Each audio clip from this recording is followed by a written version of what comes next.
Hi, I'm Rebecca Westcott and I have written The Show Must Go On as part of new class at Malory Towers.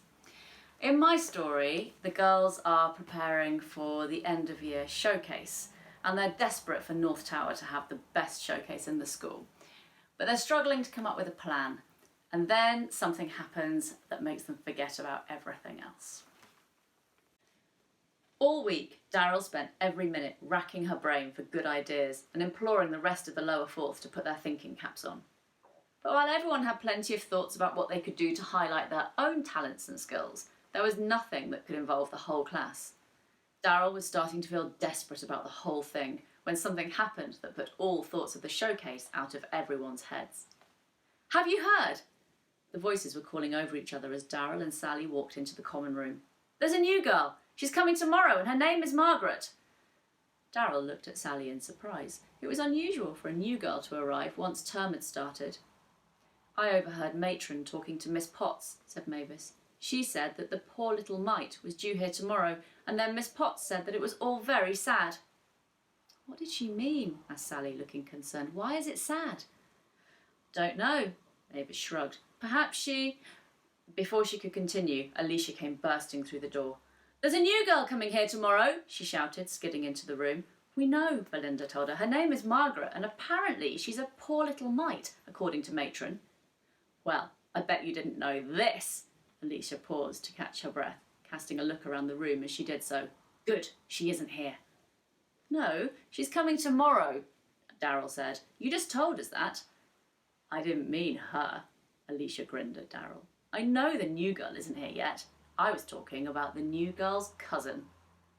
"What are you on about?" asked Belinda, looking confused. "Are you saying the new girl has a cousin here at Malory Towers?" Alicia looked smug. "That's exactly what I'm saying." "Oh, crikey." Mary Lou looked worried. "It isn't my cousin coming here, is it? She's terribly mean. I have to see her once a year at Christmas, and she always teases me and calls me a little mouse." She shuddered. "I couldn't bear it if she was the new girl." "You are a little mouse," Alicia told Mary Lou. "And no, you daft thing. Don't you think your parents would have told you if your cousin was coming to Malory Towers?" "Oh, yes, you're right." Mary Lou looked relieved. "Thank goodness for that." "So whose cousin is it?" asked Daryl, rather feeling the conversation was heading in the wrong direction. "It can't be any of ours because you said the person wasn't in the room." "I'll give you a clue," Alicia smirked, enjoying the attention. "She is very delicate and ever so important, and if she doesn't brush her beautiful golden locks at least 100 times a night, then the world will stop turning."